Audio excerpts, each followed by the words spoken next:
Let's all go to the lobby. Let's all go to the lobby. Let's all go to the lobby to get ourselves a treat. Please be quiet and courteous to others and silence your cell phones now. I want the Celtics to cover. I want the Celtics halftime. I want Garnett points and rebounds. What do you know? I don't know. I just know. Well, I'll tell you what I know. That's the dumbest fucking bet I ever heard of. I disagree. I disagree, Gary. Welcome back to the movie experience. And this is the movie that has been getting a lot of traction within the past couple of months because it's supposed to be the role that Adam Sandler was supposed to be nominated for his Academy Award. Mm-hmm. So, and people say he got snubbed. The movie got snubbed. So I watched it for myself to give you guys the good, the bad, and the experience, even though we're still in quarantine. And overall, it's just about this Jewish jeweler who has a gambling addiction. Mm-hmm. And he's already in knee-deep crap already. And it's this one opal that he gets from Ethiopia that if he can make the proper sell on his opal, it will basically get him out the hole completely. Wow. So that's what the whole movie is about. Mm-hmm. And now we get into it. So we'll start off with the good. The good being is that I think Adam Sandler did do a good job in this movie because this is something that Adam Sandler is not necessarily used to. Yep. How it's coming.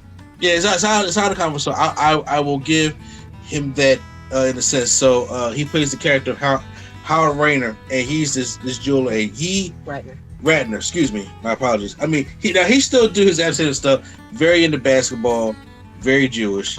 That's just Adam Sandler is that in all his movies, right? But however, in this one, if before the Joker stuff, this is a guy who truly is in straight deep stuff, but he has a problem that he just cannot get out of. Mm-hmm. And gambling is the problem. And this movie does illustrate well that what the effects of gambling can do. And how it can wear and tear on a family, how it can wear and tear on a person, how can it affect all the people around you. Mm. Then we have Kevin Garnett, who plays himself in this movie. So he's not playing a different character, he's playing himself. And when it comes to basketball players who are acting, they don't get a good reputation. You know, Shaq, Jordan, Ray Allen. But I think Kevin Garnett, as him playing himself, helped. Yes, and also good for him for still looking like it's 2012, you know. Exactly, because the movie takes place during 2012. Okay. And the reason why Kevin Garnett is there because he's still a Celtic at the time, and he's still playing basketball, and they're taking a lot of bets on his basketball games. Right. Now, if you are a fan of basketball like I am, and you know these games, you already know the outcome. But if you don't, they have the raw footage there of the actual game that they're playing during the playoffs and stuff like that. Okay. So, like I said, he did a very good job in the movie, and they did a good job trying to illustrate what's so special about this opal, because it's still in the stone. It's uncut. So, it's the natural stone. It's like they claim that when you look in there, you can kind of like see the whole universe. Wow. In a way. So it's a very, very expensive, very rare type of gem that he spent about 17 months trying to get. Jeez. Exactly. So yeah, and then when he finally gets it, that's the thing. Lakeith Stanfield is in here, and he does a decent job for the role that he has to play. In a way. I'm not trying to give too many spoilers because I know you still want to go see the movie. Yes, it's coming to Netflix March May 25th. May 25th. Yep. Yeah, it's coming to Netflix May 25th. So that part is good. Now, if I go into the bad a little bit, I will say that the movie is 0 to 100 and don't slow down. No. And when it does, and when I say it doesn't slow down, there's no room to develop a lot of plot. Okay. It's a simple story. There's really no breathing room at all. There's no breathing room because you're really on the edge because he's not a gambler that be like, okay, let me take I got my money and I gambled, I lost. Let me get some more of my money, and then I'm gonna gamble to try to win to pay the other person back. No, he's taking people's money that he has that he owes people, and he's playing a game with everybody. He's robbing Peter to pay Paul the whole movie. The whole movie. Nothing he has is his own. If he owes somebody $10,000, but then he owes somebody $20,000. If he owes somebody $10,000, but he receives $20,000, he will find a way to bet that money to try to get more to pay the person back, and pay somebody else that's on his back. Also, and he keeps asking for favors and keeps doing these certain kind of bets. And like I said, and it's not the simple, okay, well, I'm going to pick the Celtics over the Sixers kind of bet. I'm talking about real betting, where you're betting odds, you're betting the over, you're betting the under, you're betting the performance of the players and all that stuff like that. A lot goes into that. A lot goes into that kind of stuff. So it is on 0 to 100, and it's not on an Inception level, but if you do leave the movie like my wife did, and you come back, you're gonna be kind of lost. Okay. It's kind of easy to pick up if you're not watching straight through, because there's so many little things he does that's like, wait, what happened here? What happened here? Why is this person bad? Why is this person coming after him? What's going on here? Like, if you missed it, because she missed about a good 20 minutes of the movie. Oh wow. And with missing that, with missing that, you do miss a lot. Right. And to me, I was on the edge of my seat, so that's not the bad thing. The bad thing to me was the end of the movie kind of just ended. Oh, okay. And I wasn't a big fan of it just ending like that. Because me personally, I'm like a fleshed out storyteller. Like, I need a beginning, a middle, and I need Act 1, Act 2, Act 3. Right. And it kind of, it kind of just blatantly ended, and I was just like, I don't know, how to feel about it. Basically, I wanted more. I wanted more answers. Like I said, I'm not going to give spoilers or stuff like that. Right. But I wanted more. I've been taking this journey through this whole movie, and it's just like, damn, that is it's ended. Right. Not like that. So, but I will say, am I mad that it didn't get nominated for Best Picture? No, not really. But I do think Adam Sandler deserves a credit. Right. But it's not something that, because I waited for my wife to come back. She did just step away.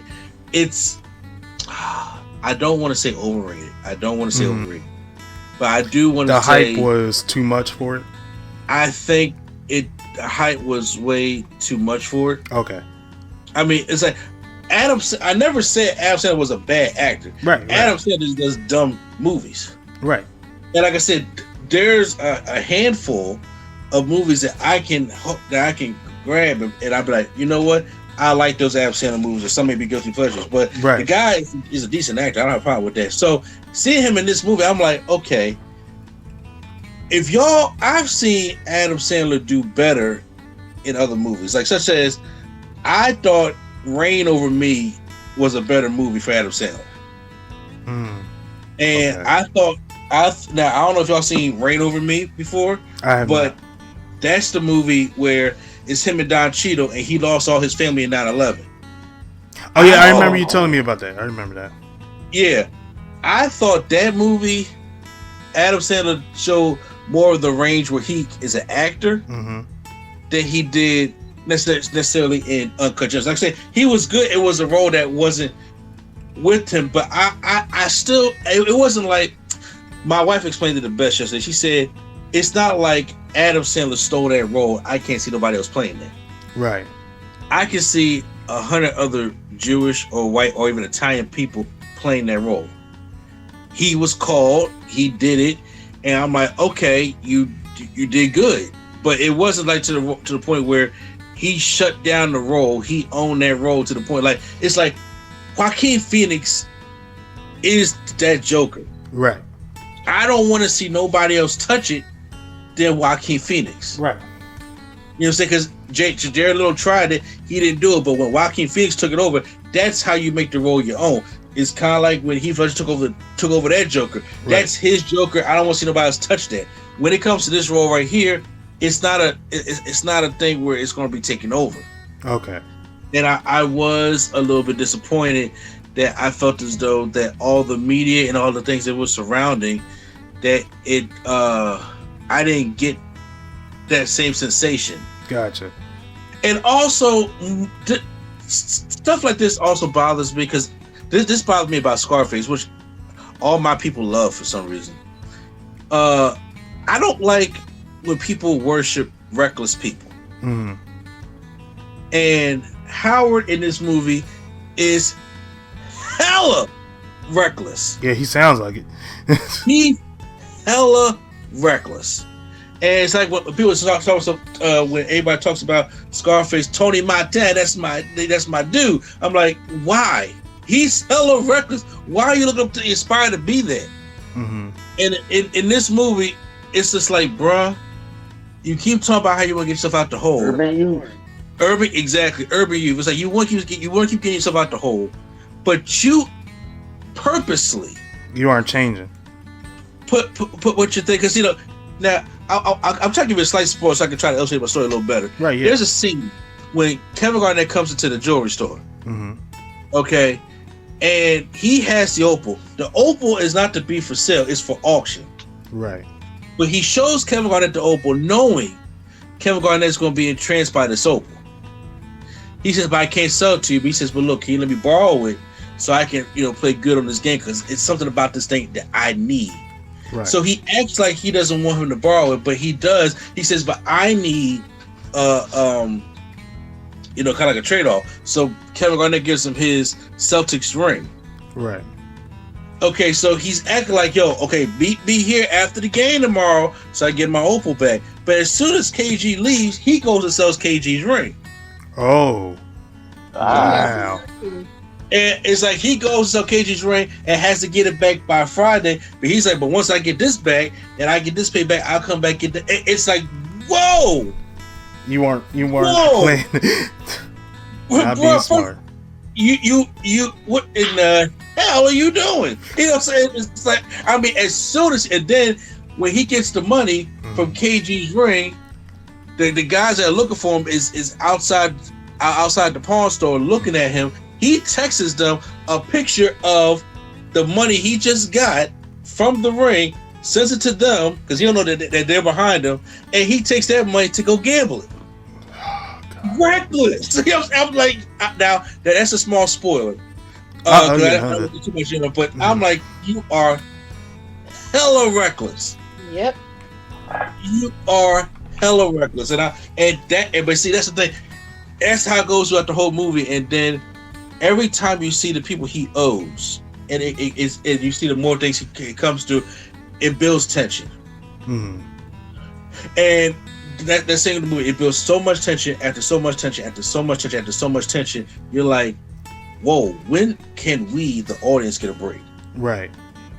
You know what I'm saying? Because every day you're looking over your shoulder. Every day there's somebody that you're trying to avoid. And every day you're making a false deal to the point where, after a while, it's costing. I don't feel sorry for you. I don't feel bad for him. I didn't feel bad for him. By the end of the movie, I was like, well. Yeah, so it's like, after a while, it's just like you don't feel bad for him because it's affecting his family, it's affecting his kids, it's affecting his because he got a wife and kids which he's cheating on with somebody else. Oh, dang. Yeah, so and he got a whole other apartment and everything, for this thing. So it's he's just doing the most. He's very doing the most. I see movies, with gam stuff like that in there. But I'm like, but this was not a thing where it's like, yo, this, like, it wasn't actually like, yo, we need to get this man help. It's just like, by the time we was part of this movie, everybody was just done with this guy. Right. Done with him. And I'm just like, you man, like, to the point where I was like, I'm not really feeling I'm not feeling no sympathy for this character. Right. It was even when he tried to get the opal back and they go to KG's practice and everything, and Lakeith Stanfield's like leading him on a wild goose chase and everything. Right. It's like there's difference. It was like, man, this man truly has an addiction that he just cannot shake. Right. and he needs help. It wasn't illustrated. It was more of a, we about to go on this wild roller coaster ride, and we're gonna show you. We're gonna show you what this heavy gambling can get you. Mm-hmm. So overall, how I rate the movie, I will, especially after sleeping on everything, I'm gonna give it a B. Okay. I'm not gonna give it a damn near perfect. I'm not gonna give it, but I'm gonna give it a low B. Okay. For that, because one, Adam Sandler, Kevin Garnett, I thought those performances were good. Mm-hmm. It did have me on the edge of my seat a couple times. Like I said, there wasn't really no breaks in there. Right. It was great to see Adam Sandler out his comfort zone, and but once again, with the pacing of it just going like 0 to 100 and really no breaks, and with it more being the Tony Montana reckless guy, which I don't like reckless people, and the way it just ended. Yeah, because it borderlines that B # give it a chance for me. Mm-hmm. And like I said, and once again, I do think the hype of him playing this part is it kind of flowed over to the movie. Gotcha. But like I said, now looking at it for myself, which we are all guilty of. Sometimes we see our movies that are not in the Academy, and we ready to curse out the Academy of why they didn't think this movie was like that. I'm like, well, I ain't see it yet. Right. And I see it. I'm like, I can see why this wasn't nominated for no Best Picture. I was just about to say, I was like, if I could give it a low B, like a 79, 80, cool, with the caveat that this movie was not what y'all thought it was. It's not a movie where, oh my God, I can't believe this didn't get Best Picture. Oh my God, I can't believe Adam Sandler wasn't nominated for an Academy Award. Could he have been nominated for things? Yes. Could he have won? Yes, because this is still out of his wheelhouse. But it was not. This movie was not Oscar level. Okay. Sorry. Like, I told them I thought him and Reign Over Me was a better kind of range of acting performance. Mm-hmm. I don't know if you've seen Reign Over Me. No. Well, which one was that? Is that the one with Don Cheadle? Yeah. Okay. I don't know. I might have seen it with you. Yeah, I thought that was a better thing of more of a range of his acting than this one was. And I used what you said, saying that he didn't own the role to the point where I can't see nobody else playing this role. Yes. When we finished watching it yesterday, the first thing I thought, I was like, anybody could have played that. Mm-hmm.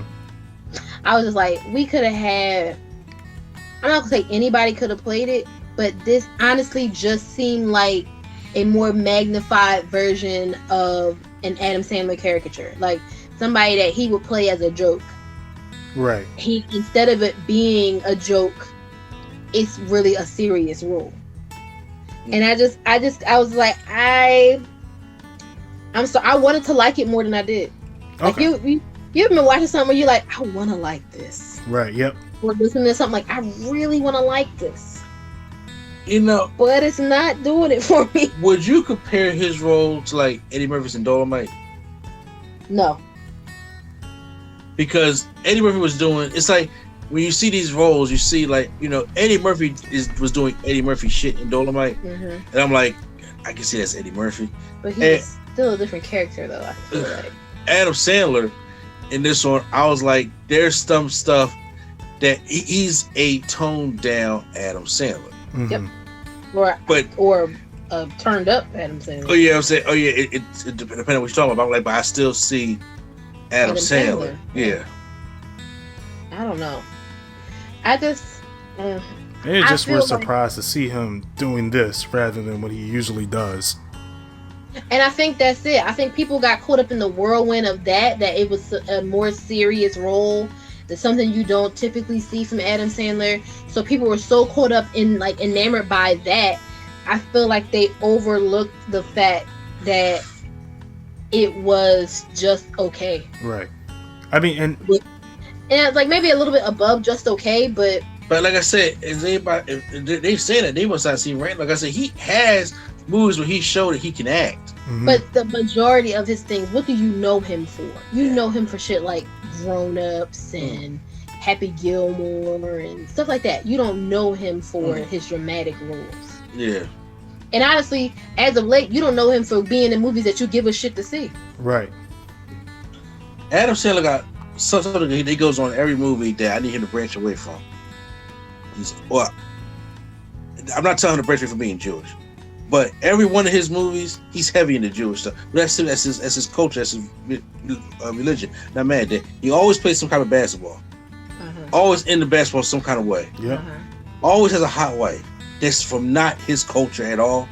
Whether it be a hot Hispanic or some kind of hot white. And then I was like, Idina Menzel was supposed to be Jewish. She was supposed to be? You didn't see him at the table? You know what? She was there. Yes. She was still hot. He said that was his. It was like, this is her bat mitzvah dress. She still fits it. She still fits it. It was a whole thing. So yeah, she's Jewish. Gotcha. But I mean,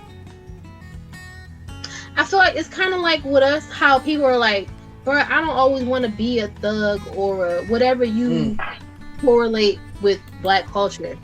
Yeah. I don't want to always be a caricature of that. I mean, right. I guess that's what. And some people get comfortable in that role, and I think that's where he's most comfortable. Because that's not my culture. I don't know, but somebody could be offended by that portrayal. Who knows? Just like some of us are offended by some of the portrayals we see in movies where we're like, this is a lot. This is slave movie. But just like we really are black, and the person who's playing these things really are black. But it's like, I don't really need to see you as like thug number 10 turned up to the max. Don't nobody act like that. I don't know I don't know how well that correlates with that. There might be people who really act like that, and there might be really people who act like thug number 10. But that's not a normal portrayal kind of thing. Right. So I mean, I get it. I wanted it to be better than it was, and I don't know how much of that is on his shoulders and how much of that is on the director's shoulders. I was not really a big fan of how the movie was shot. There were some things about it I was just like, not a fan. So it might be more on their shoulders than his. There's a lot of fucks in this movie. Yeah, lots of F-bombs. Lots of F-bombs. Like, to the point, they were fussing at each other so much. I was like, does anybody have any sense to be like this? Shh. Let's just talk about it. His brother-in-law did. He the only quiet. Swag and Flo, they just yelling at each other. I'm just like y'all. Literally. Like there's this one scene where they couldn't get the door open in the jewelry store. Alright. And they fussing through the glass, back and forth. I'm like, let me fix the door. You come in.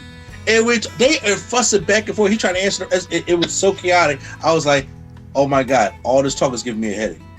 Yep. But I know it is placed in New York, and that's pretty realistic to New York. Oh yeah, it's placed in New York. Then they travel to Philly. Then they travel. Back to New York. So yeah. But Late Sketch, what did you give it for a rating? I'll give it a low B. Okay. Lowest B possible. Maybe like a C plus B minus kind of borderline. Okay. I feel like that should be the B rating, borderline. Okay. That I could get with that. I can't. Go ahead. You don't. That's not enough. Okay. That's not cool enough. Borderline doesn't sound good. No, because borderline don't sound like a borderline B. doesn't sound like a B unless it's like a low B. Okay. Like a regular B wouldn't be borderline, I guess. Okay. We'll figure this out one day.